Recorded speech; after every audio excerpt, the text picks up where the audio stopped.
semuanya bersama dengan Engkau. Lewat pujian penyembahan yang sudah kami lakukan, biar semuanya Tuhan menjadi satu dupa pujian penyembahan yang menyenangkan hati-Mu ya Bapa.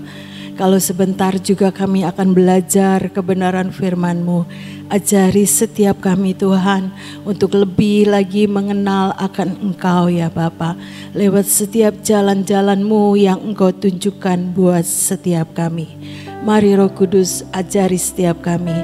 Ajari kami Tuhan. Ajari kami Bapa. Ajari kami sungguh Tuhan. Kami minta di dalam nama Yesus, Roh Kudus, Roh Penolong buat setiap kami, untuk kami mengerti akan kebenaran firman-Mu. Di dalam nama Yesus kami berdoa dan percaya. Amin, amin. Shalom semuanya, selamat pagi. Kita belajar untuk bertolak ke tempat yang dalam. Saudara, supaya kita ini lebih lagi mengikut akan Tuhan, bukan cuman sekedarnya, tapi kita terus memacu diri untuk lebih lagi mengikut kepada Tuhan. Kita belajar dari Lukas 5 ayat 11, ayat 1 sampai 11 nanti ya saudara, tapi kita akan membaca tidak langsung. Lukas 5 ayat 1 sampai 11 dikatakan, ayat 1 sampai 2 dulu, ya boleh. Pada suatu kali, Yesus berdiri di pantai Danau Genesaret. Sedang orang banyak mengerumuni Dia hendak mendengarkan firman Tuhan. Ia melihat 2 perahu di tepi pantai. Nelayan-nelayannya telah turun dan sedang membasuh jalannya. Pada waktu itu, nelayan-nelayan itu sudah pulang dari mencari ikan, mungkin mereka dari tengah malam sudah berlayar dan tiba waktunya mungkin udah siang, mereka sudah sampai lagi di tepi pantai. Mereka sedang membasuh jalannya. Ayat yang ketiga.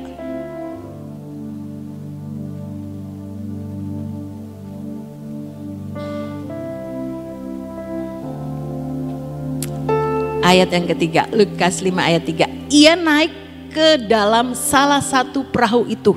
Jadi Tuhan Yesus setelah melihat 2 perahu itu kembali dari mencari ikan, Tuhan Yesus itu naik ke dalam salah satu perahu itu, yaitu perahu Simon. Naik ya saudara-saudara. Ini menunjukkan Tuhan Yesus itu sekalipun mereka itu sudah tidak waktu untuk mencari ikan, tetapi Yesus naik ke dalam salah satu perahu Simon dan menyuruh Simon itu supaya menolakkan perahunya sedikit jauh dari pantai. Kan ini tidak umum ya saudara. Sebagai nelayan mungkin Simon itu juga berpikir, ini Tuhan Yesus tuh ya udah enggak musimnya cari ikan. Kalau cari ikan itu tengah malam. Ini sudah waktunya membereskan segala sesuatu, tapi tanpa hasil waktu itu ya. Tapi Yesus malah nyuruh, ayo tolakan perahunya lagi sedikit jauh dari pantai. Artinya biarkan Tuhan Yesus itu yang memimpin perahu kehidupan saudara dan saya. Nanti kita tahu ceritanya. Mereka mendapatkan begitu banyak ikan ya saudara. Tapi diawali ia naik ke dalam salah satu perahu itu, yaitu perahu Simon. Dan menyuruh dia supaya menolakkan perahunya sedikit jauh dari pantai. Kalau mau melihat perkara-perkara yang ajaib ya saudara. Kalau kita di laut itu, kalau di pantai kan cuma bisa main-main. Tidak takut kita harus berenang, atau kita tidak takut cuma main-main dengan ombak. Tidak bisa melihat akan keindahannya laut. Tapi kalau kita mau melihat keindahan yang laut, itu kita harus masuk ke tempat yang lebih dalam ya saudara. Jadi sedikit jauh dari pantai. Ini Tuhan Yesus yang ngomong. Lalu ia duduk dan mengajar orang banyak dari atas perahu. Artinya biarkan Tuhan yang membuat setiap perahu kehidupan saudara dan saya itu dipimpin oleh Tuhan. Kendali Tuhan ada di dalam perahu kehidupan saudara dan saya. Sehingga Tuhan sendiri yang memerintahkan, ayo bertolak ke tempat yang sedikit jauh dari pantai. Bukan cuman nyaman. Kalau di pantai kan kita cuma bisa main-main, tapi bertolak ke tempat yang jauh dari pantai. Artinya kita ini mau mengalami kedalaman dengan Tuhan lebih lagi. Tidak cuma menikmati kenyamanan ya saudara, tapi kita mau melihat lebih lagi ada apa di tempat yang dalam itu. Selanjutnya, setelah selesai berbicara, ia berkata ke Simon, bertolaklah ke tempat yang dalam dan tebarkanlah jalamu untuk menangkap ikan. Kan bukan waktunya untuk cari ikan, tapi Tuhan ngomong, ayo bertolaklah ke tempat yang dalam dan tebarkan jalamu untuk menangkap ikan. Sepertinya ini bertolak belakang dengan secara pikiran Simon, mungkin ini Tuhan Yesus tukang kayu, saya kan lebih berpengalaman, sudah dari kecil mungkin jadi nelayan.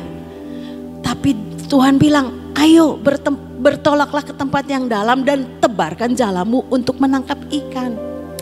Dan Simon menjawab, Guru, telah sepanjang malam kami ini bekerja keras dan kami tidak menangkap apa-apa. Sudah dilakukan dengan sekuat tenaga mereka mencari ikan.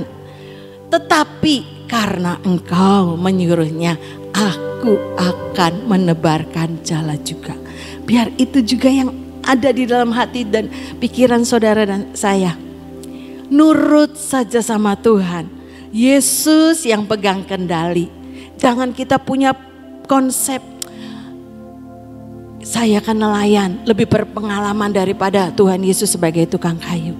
Tapi Simon mengajarkan kepada saudara dan saya, ayo, karena engkau menyuruhnya, aku akan menebarkan jala juga. Tanda ketaatan dengan apa yang Tuhan mau dalam hidup saudara dan saya.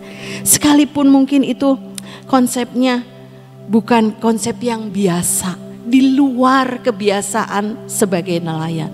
Tetapi Simon ini nurut dengan apa yang Tuhan mau lakukan. Tebarkan jalamu ke tempat yang dalam untuk menangkap ikan. Jadi itu sudah dikasih rambu-rambu sama Tuhan. Kalau kamu nurut, bertolak ke tempat yang dalam dan menegarkan jalamu untuk menangkap ikan. Berarti ada sesuatu berkat yang sudah Tuhan sediakan buat saudara dan saya. Masalahnya kita ini sering berpikir, nggak mungkin cara begini, saya kan lebih pengalaman dulu, pengalaman saya begini, mulus jalannya. Jangan ya saudara, jangan berpatok dengan pengalaman kita. Jangan berpatok dengan prinsip kita. Tapi ikuti jalan-jalannya Tuhan. Karena engkau menyuruhnya, aku akan menebarkan jala juga. Biar itu kita boleh melihat ada apa di tempat yang dalam. Mazmur 107 ayat 24. Mereka melihat pekerjaan-pekerjaan Tuhan dan perbuatan-perbuatan yang ajaib di tempat yang dalam. Jadi di tempat yang dalam itu, kalau di laut kita bisa melihat aneka ikan yang lebih berwarna-warni. Lebih mengagumi akan karyanya Tuhan daripada kita ada di pantai. Paling kita cuma lihatnya ubur-ubur, keong gitu ya saudara-saudara. Tapi kalau ke tempat yang di dalam kita bisa snorkeling itu, lihat wow, ada karang-karang yang hidup bisa keluar itu cacingnya, bisa kayak kembang, nanti tutup lagi, keluar lagi ya saudara. Ada ikan yang beraneka warna. kagum dengan karya Tuhan. Demikian juga Tuhan mau saudara dan saya, ayo bertolak ke tempat yang dalam untuk melihat pekerjaan-pekerjaan Tuhan dan perbuatan-perbuatannya yang ajaib di tempat yang dalam. Ke tempat yang dalam perlu keberanian. Kemarin saya itu refreshing sama GK dan berenang. Sudah lama tidak berenang. Butuh keberanian untuk masuk ke dalam air. Sekalipun itu tahu paling sedada gitu ya saudara. Tapi karena jarang berenang dan punya takut, khawatir ya saudara. Aduh gitu ya saudara. Itu manusia. Tuhan tuh ngomong, iya kalau di tempat yang dalam tuh belum tentu orang semua berani. Butuh kekuatan, keberanian ekstra yang dari Tuhan. Dalam nama Yesus saya ngomong, Tuhan saya mau berenang. Dalam nama Yesus saya pasti bisa. Menguatkan hati saya. Untuk saya ini ya bukan cuman main-main air aja. Rugi ya saudara-saudara kalau berenang, ya berenanglah. Paling enggak saya itu ikut sama teman-teman yang bisa berenang. Di dalam air tuh kayaknya masih oleng. Saya bilang, kok kayaknya badan saya ini gak stabil ya. Lihat teman-teman kayaknya berenangnya tuh enak gitu, tenang. Ya itu ya saudara-saudara. Di tempat yang dalam kadang-kadang kita tuh ya itu. Bisa takut, bisa khawatir, bisa macam-macam. Tapi kalau di tempat yang dalam, kalau kita tuh punya penyerahan total sama Tuhan ya saudara-saudara, mengalir di dalam jalan-jalannya Tuhan, kita akan melihat sesuatu perkara yang ajaib yang Tuhan sudah sediakan buat saudara dan saya. Saya ini punya pengalaman kemarin hari Sabtu ya saudara. Saya biasa kalau masuk ke taman Tuhan itu langsung doanya tuh di depan mahligai. Tapi hari Sabtu itu Tuhan bilang doanya di depan sumur. Ya saya nurut ya saudara saya. Enggak minta apa-apa, cuman saya tuh berdoa bahasa roh, ngagumin Tuhan. Tuhan terima kasih, kok ajaib. Pokoknya bahasa roh. Cukup lama gitu ya saudara saya di situ. Saya cuman bersyukur sama Tuhan dengan segala karya Tuhan yang baru yang terjadi di sumur Berseba itu. Jangan minta, minyaknya belum dibagi, baru sedikit lagi dikumpulin, setetes demi setetes. Jangan minta, jangan chat saya. Nanti waktunya tiba, Tuhan yang menyediakan buat saudara dan saya. Saya cuma cerita, ini pengalaman saya. Saya itu doa di situ bukan minta Tuhan, cuman bersyukur, pokoknya bersyukur, mengagumi Tuhan, bahasa roh terus. Tapi setelah selesai, Tuhan bilang, nanti hari ini minyaknya keluar lagi. Itu saya simpan dalam hati ya serasa. Tapi betul, siang itu minyaknya keluar lagi. Tapi itu keluar bukan karena saya, bukan karena doanya saya. Itu karena kuasa pekerjaan Tuhan sedang dinyatakan. Suka-sukanya Tuhan, mau keluar mau tidak itu kan otoritasnya Tuhan ya saudara. Tapi kita bisa mengagumi dan melihat karya perbuatan Tuhan itu begitu ajaib. Saya sedang diajarin sama Roh Kudus.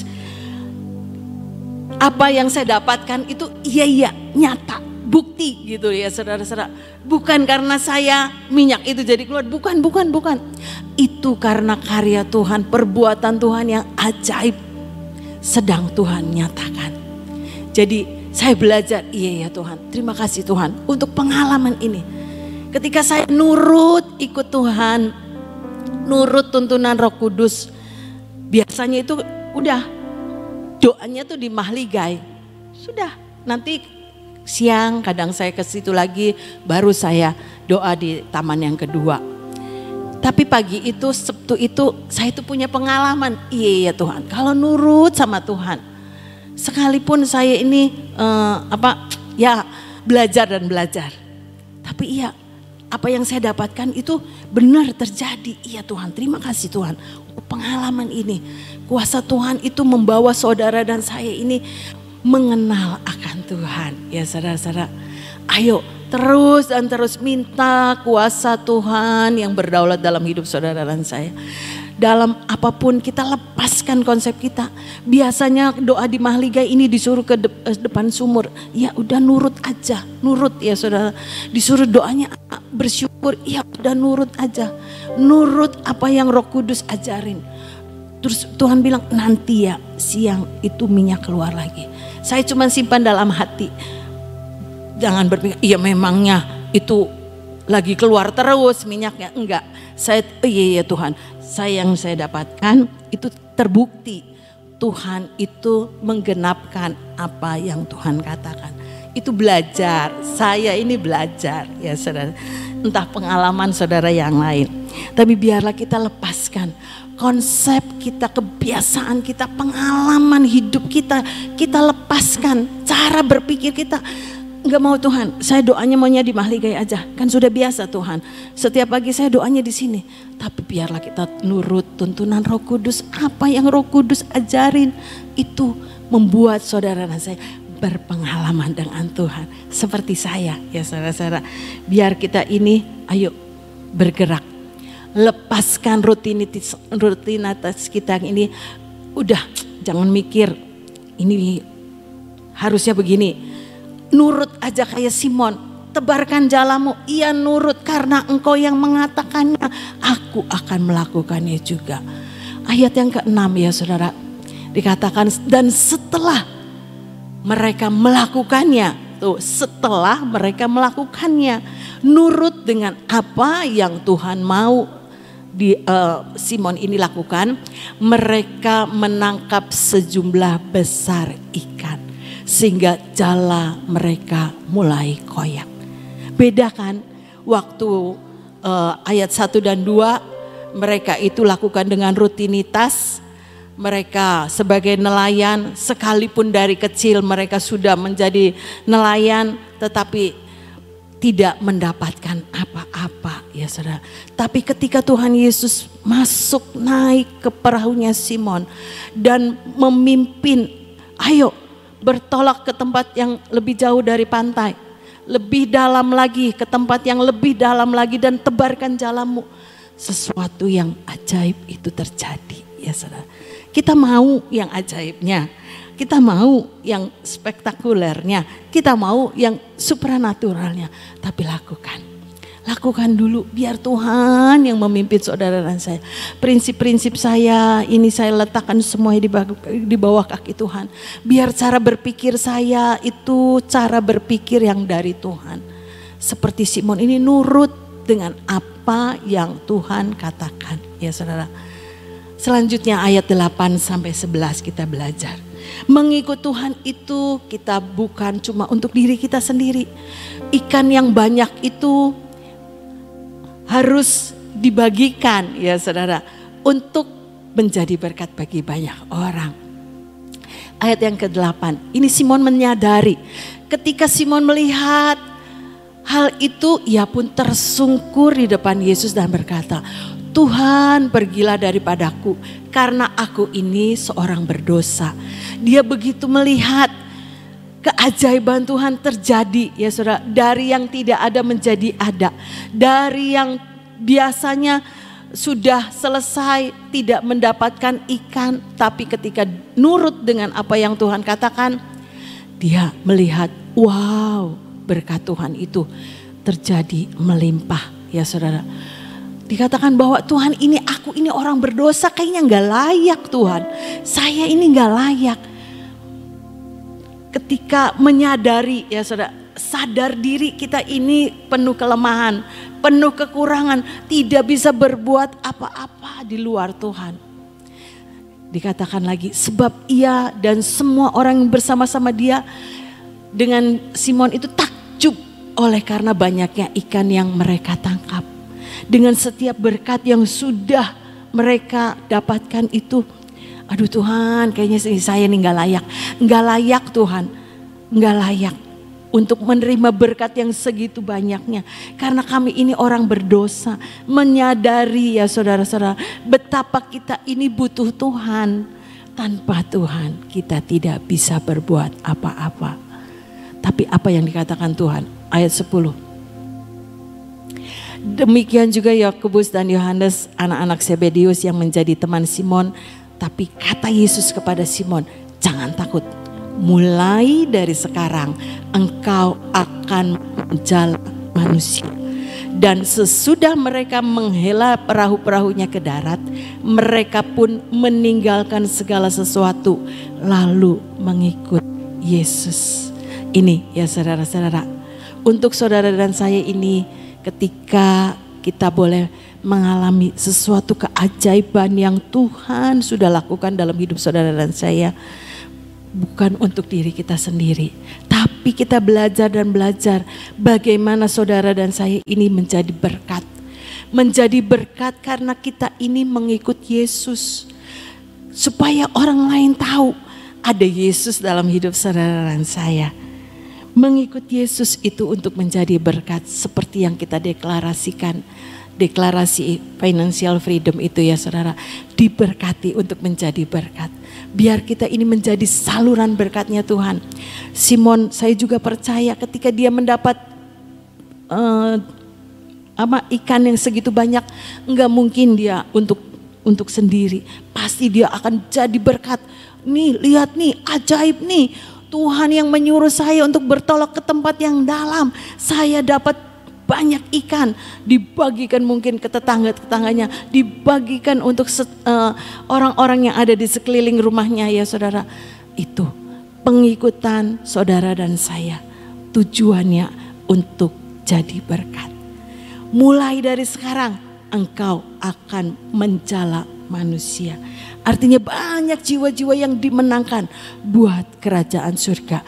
Lewat setiap berkat yang Tuhan percayakan dalam hidup saudara dan saya. Apapun berkatnya ya saudara-saudara.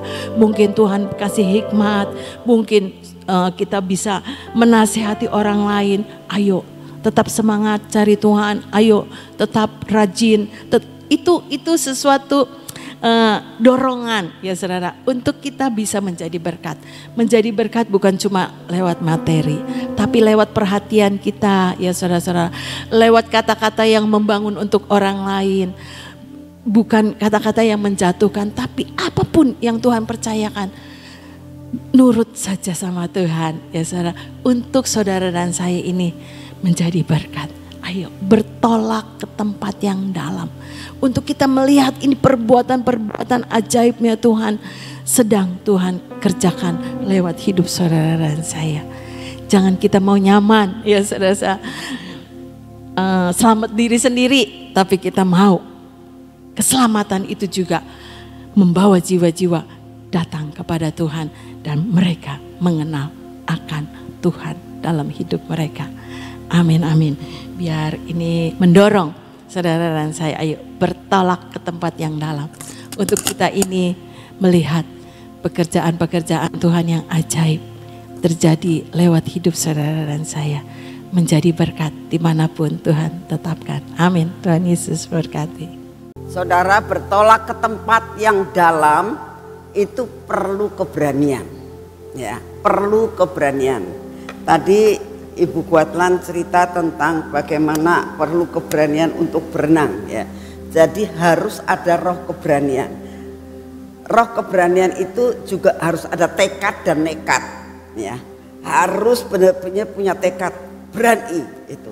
Tapi perlu ada nekatnya. Sebab kalau tidak ada tekad dan nekat, itu kalian tidak akan bisa bertolak ke tempat lebih dalam. Secara rohani maupun jasmani ya.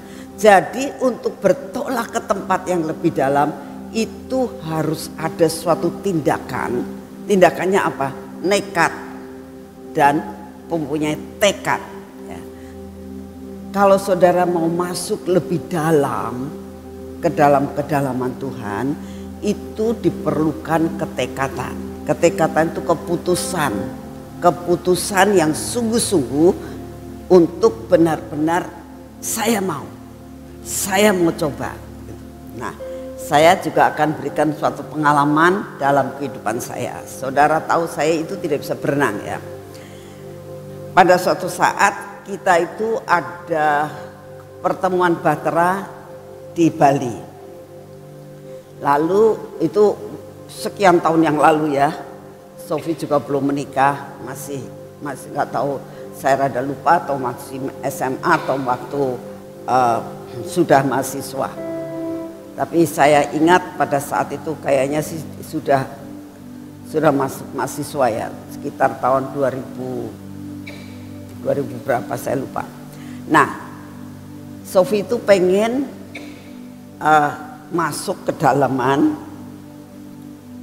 lihat segala sesuatu yang ada di bawah laut. Terus ngomong ayo sih mah, ngerayu terus. Jadi akhirnya mamaku nggak bisa berenang. Gak usah takut mah, itu nanti macam-macam lah dia. Nah, saya itu ngajak Ibu Yusak. Waktu itu Ibu Yusak masih ada, Pak Yusak masih ada. Bu Yusak, Cik, kamu kan bisa berenang. Saya itu diajakin Sofi masuk situ. Yuk kita ikut-ikutan. Ya aku mau, kata Ibu Yusak. Nah, jadi akhirnya saya rada tenang. Karena ada orang yang lebih tua dari saya yang ikut bantu, yang ikut sama-sama. Sekalipun saya tahu dia bisa berenang, saya tidak bisa berenang gitu.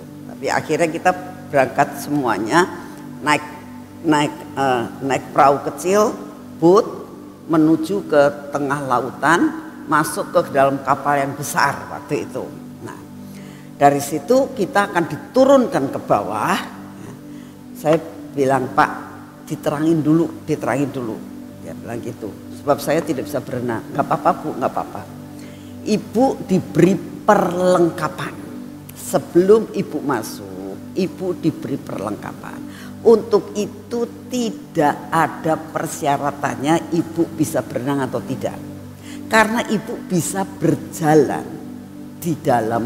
sampai di dasar lautan. Bisa jalan Pak? Iya. Oh, saya mulai pikir, napasnya gimana? Semua diatur Bu, gak usah takut. Jadi akhirnya Ibu Yusak berani. Nggak usah wedi, kayaknya gitu. Ya wis, saya nggak takut. Kamu kelihatannya kok ketakutan sekali. Ya Cik, soalnya saya nggak bisa berenang. Kan tadi udah dikasih tahu, tidak wajib mempunyai syarat untuk berenang, bisa berenang. Jadi akhirnya kita tuh dikasih perlengkapan, saudara. Perlengkapannya itu kayak topi gitu ya, kayak topi astronot. Begitu dimasukkan di sini, beratnya luar biasa. Dia bilang, Bu memang berat, tapi begitu ibu masuk ke dalam laut itu enteng, kata dia. Ya, saya percaya, tapi berat banget saudara. Terus dikasih, ya nggak tahu pokoknya perlengkapan apa, kakinya dikasih yang bisa begitu tuh, kaki katak gitu. Terus ini ibu mau diturunkan ya, Bu Yusak dulu diturunkan. Begitu Ibu Yusak diturunkan, dia minta keluar lagi. Cik, kenapa? Udah bisa napas aku nih. Waduh, saya udah deg-degan. Aku udah bisa napas. Kamu gak apa-apa lah, masih muda katanya. Gak jadi, Bu Yusaknya gak jadi. Jadi saya kan lebih rada ketakutan. Lah kok gak jadi? Terus kata Sofi ngasih support. Gak apa-apa mah, ada saya mah, kata gitu. Terus salah satu hal, ada seorang pemandu. Nah itu yang bikin saya merasakan ada temannya, ada yang memandu. Dia bilang gini, Bu, Ibu nggak usah takut. Saya akan memberikan kepada Ibu tongkat. Dia bilang, saya pegang satu tongkat, Ibu pegang satu tongkat lagi. Jadi Ibu itu tidak bakal kesasar. Nanti saya akan pimpin dari jalan ke jalan sampai naik lagi saya pimpin. Ibu saya tidak tinggalkan. Itu bikin saya tenang. Oh, ada yang mimpin ya. Ya sudah. Akhirnya bapaknya turun dulu. Ayo Bu, turun, gak usah takut. Saya turun. Blek. Dalam nama Tuhan Yesus. Dalam nama Tuhan Yesus. Saya benar-benar ketakutan saudara. Tapi begitu saya masuk, kok bisa napas ya? Kenapa Pak Ibu Yusak gak bisa napas? Saya kok bisa napas? terus turun saudara, turun sampai ke dasar laut, ya, sampai di pasir. Oh, tetap berdiri saudara. Oh, ya, saya diulurin tongkat itu sama si, ya pakai bahasa isyarat kalau sudah kayak gitu. Yang penting saya tahu, saya suruh megang tongkat itu. Saya pegang tongkat itu. Terus dia gini, nah berarti saya suruh jalan. Saya ngikuti jalan. Sofi Simbuh kemana sudah ya, karena dia kan memang anaknya ya pinter berenang, dia bisa berenang begini kakinya. Saya bilang, Pak saya jalan saja ya Pak, saya jalan saja. Enggak apa-apa Bu, jalan saja katanya gitu. Jadi saya dipimpin sambil melihat segala keindahan yang ada di bawah lautan tersebut. Ya. Bagus sekali. Itu namanya ikan dekat-dekat sama saya, yang namanya bintang laut itu banyak sekali pada berenang. Bintang laut hidup ya gitu. Jadi saya begitu menikmati, lama-lama saya nggak takut. Karena apa? Melihat keindahan yang ada di dalam lautan tersebut. Terus dibawa Pak ini nanti mau nggak usah takut kesasar, ngikutin aja. Saya ngomong dia juga nggak tahu. Pokoknya dia gini, pokoknya kamu nggak usah takut gitu. Mungkin muka saya rada takut. Saya dibawa jalan-jalan, sesudah itu ya nggak tahu berapa menit, saya nggak ngerti. Akhirnya saya diangkat lagi ke atas. Selesai ya, saya bilang benar ya, sesudah beban itu masuk dalam pundak saya, begitu sampai di air itu tidak kerasa lagi. Nah, saya ingin untuk memberikan contoh mengenai bertolak ke tempat yang lebih dalam secara rohani. Saya mendapatkan banyak pelajaran pada saat saya mengikuti hal ini. Seringkali kita merasakan gini, aku suruh bertolak ke tempat yang lebih dalam, ada persyaratannya. Salah satu persyaratan adalah keintiman. Ya, tidak ada cara lain kamu mau masuk ke tempat yang lebih dalam kalau tidak ada keintiman. Harus ada firman Tuhan, harus ada ketaatan dan penurutan seperti yang dialami oleh Petrus. Ya. Jadi hal-hal ini kadang-kadang kita merasakan, aku kok nggak bisa ya, aku nggak sanggup. Ini nanti bagaimana? Ada roh kekhawatiran dan ketakutan yang seperti saya alami. Tapi yang penting kamu percaya gitu loh. Ada ketekatan. Seperti saya percaya, wah ada si Bapak yang akan mengulurkan tongkat itu untuk saya pegang. Saya tidak jalan sendiri. Saudara tahu, Gembala Agung kita selalu mengulurkan tongkatnya. Ya, dia Gembala Agung yang luar biasa. Dia akan katakan, pegang tongkatku, aku akan membawa kamu ke tempat rumput yang hijau. Amin. Jadi tidak usah takut untuk bertolak ke tempat yang lebih dalam. Ini kewajiban buat saudara dan saya dalam menghadapi sampai dengan akhir tahun ini. Saudara, hari-hari ini, mulai 2 hari ini, saya mulai bertanya, Tuhan, ini tanggal 12 Desember khotbah apa? Ya. Temanya apa? Gitu. Kalau masih jauh nih ya, baru November aja awal. Tapi saya belajar untuk benar-benar sudah mempersiapkan diri. Saya bilang, Tuhan tolong beri aku tahu. Aku ini harus bagaimana. Untuk benar-benar memberi makan jemaat. Ya. Benar-benar saya berdoa dan berdoa. Lalu saat-saat Tuhan mulai membukakan segala-galanya, saya bilang, aduh Tuhan terima kasih. Masih bahan belum diolah. Jadi saya belum bisa sampaikan segala sesuatu kepada saudara. Tapi satu perkara yang Tuhan sampaikan, pasti Tuhan jamin sampai akhir tahun ini. Ya, Tuhan akan memeliharakan saudara dan saya. Yang kedua, tadi pagi waktu saya berdoa, Tuhan tuh berpesan gini, nak, kasih tahu kepada jemaat semua, ini sudah mulai musim hujan. Dan ini sudah mulai hujan turun. Jadi siap-siap genteng diperbaiki. Ya, saya harap kalian juga minta tolong tukang-tukang untuk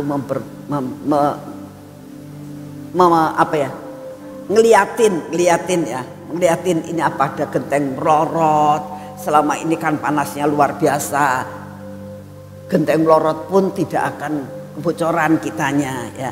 Tapi ini sudah mulai mau musim hujan, genteng-genteng diperbaiki dengan baik, selokan-selokan, talang-talang ya, supaya jangan sampai tiba-tiba hujan tengah malam kalian itu baru tidur bawahnya sudah ada air ya. Karena apa? Terjadi sesuatu seperti yang kemarin Cece ngomong, tiba-tiba di ruang tamu saya ada air, berarti ada selokan yang mampet dan sebagainya. Sudah waktunya Tuhan turunkan hujan.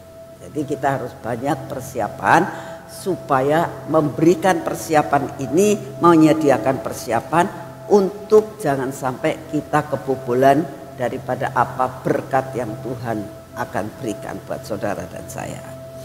Kita berdoa saat ini supaya jangan sampai hujan ini membuat banjir, membuat badai dan membuat malapetaka ya. Kita terus berdoa, Tuhan siapkan hujan tapi secukupnya buat negara kita, buat kota kita dan dimanapun kita berada ya. Yuk kita berdoa. Bapa, terima kasih buat firman-Mu pada hari ini ya Tuhan. Engkau menginginkan kami untuk benar-benar memasuki ke tempat yang lebih dalam. Buat kami punya roh keberanian Tuhan untuk melakukan bagian kami. Terima kasih untuk kasih setia-Mu. Bapa, saat ini kami datang di dalam nama-Mu. Kami mau menyerahkan akan kehidupan kami saat ini. Terima kasih Tuhan kalau Engkau sudah mulai menggeser kemarau ini masuk dalam hujan. Sekalipun seharusnya hujan itu sudah dimulai pada bulan September, tapi Engkau baru mau melakukan untuk bulan November. Terjadi kemarau yang sangat panjang. Kami mengucap syukur karena apapun yang terjadi, Engkau sudah memberitahukan kepada kami bahwa mau tidak mau akan terjadi kemarau panjang. Bapak, tetap kami datang di hadapan-Mu. Kami minta di dalam nama-Mu Tuhan, sekalipun saat ini Engkau sudah akan mulai mengubah, menggeser kemarau menjadi penghujan. Kami berdoa, tetap Tuhan Engkau pegang kendali untuk keadaan cuaca ini ya Tuhan. Yang pertama kami minta di dalam nama-Mu, biarlah Engkau tetap memberikan daya tahan tubuh untuk kami, sehingga perubahan cuaca sekalipun tidak membuat kami ini terkena batuk pilek Tuhan. Karena Engkau tahu banyak sekali saat ini yang terkena batuk pilek Tuhan karena perubahan cuaca. Tapi kami minta spesialisasi atas hidup kami, anak-anak-Mu yang bergantung kepadamu. Bapak, saat ini kami datang di dalam nama Tuhan Yesus. Biarlah Engkau yang akan mengendalikan cuaca buat bangsa dan negara kami, buat kota kami ya Tuhan. Kami berdoa saat ini, biarlah Engkau menurunkan hujan secukupnya Tuhan. Sebagaimana Engkau memberkati kami secukupnya, kami juga minta pada hari ini hujan secukupnya Tuhan. Menurut pendapat-Mu yang sangat baik buat keadaan di kota kami. Terima kasih Tuhan Yesus, supaya jangan sampai terjadi badai, hujan es, puting beliung. Tuhan lepaskan semua, tsunami lepaskan semua daripada kami. Terima kasih untuk kasih setia-Mu. Terima kasih Bapak, Engkau sangat baik. Ini doa yang kami naikkan di hadapan-Mu. Engkau tidak akan membinasakan negara ini maupun dunia ini seperti Engkau membinasakan dalam air bah. Terima kasih atas semuanya ini. Bapak, kami juga berdoa pada saat ini keadaan negara kami. Tuhan, kami mohon anugerah-Mu, belas kasihan-Mu turunkan atas bangsa dan negara kami dalam segala kemelut yang saat ini ada di dalam pemerintahan menjelang daripada pemilu. Tuhan, kami mau mempersembahkan semua ke dalam tangan-Mu. Tuhan, kami minta belas kasihan-Mu, selamatkan bangsa kami daripada semua perpecahan. Kami minta damai sejahtera-Mu turun atas bangsa ini. Bagi pemimpin-pemimpin bangsa ini Tuhan, berikan roh penguasaan diri. Biarlah damai sejahtera-Mu turun atas bangsa ini. Kami juga percaya Tuhan, keadaan perekonomian akan mulai terkendali oleh karena Engkau yang bertindak dalam negara kami. Terima kasih untuk kasih setia-Mu. Kami mengucap syukur Tuhan punya Bapa seperti Engkau. Kami mengucap syukur untuk pengendalian yang Engkau berikan buat kami. Kami percaya Tuhan, hidup kami sudah ada dalam penentuan yang daripada-Mu. Terima kasih untuk semuanya. Dan saat ini kami mau menerima akan daya tahan tubuh yang baru dalam menghadapi perubahan cuaca. Kami percaya berkat-Mu melimpah atas hidup kami. Kekuatan kesehatan melimpah atas hidup kami. Terima kasih untuk kasih setia-Mu. Biar kami menjalani hari ini bersama dengan-Mu Tuhan. Dalam nama Tuhan Yesus. Kita masuk dalam pengurapan.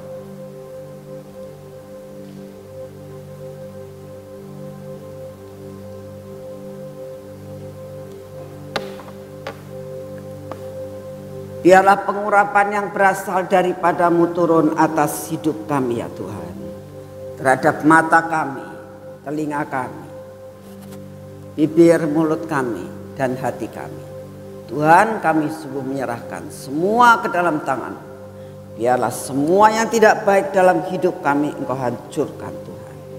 Dalam nama Tuhan Yesus, hari ini berkati tangan kami. Berkati kaki kami Tuhan. Biarlah kaki kami berjalan hari ini bersama dengan-Mu Tuhan. Karena kami tahu bersama-Mu kami akan melakukan perkara yang ajaib. Berkati tangan kami yang kami akan pakai untuk bekerja hari ini. Sehingga semua berkat yang Kau sudah siapkan buat kami, kami terima dengan utuh, tidak ada yang kececer. Dan semua yang kami kerjakan hari ini, penyertaan-Mu sempurna atas hidup kami. Terima kasih untuk semua. Dalam nama Tuhan Yesus. Amin. Selamat pagi, Tuhan memberkati saudara semuanya.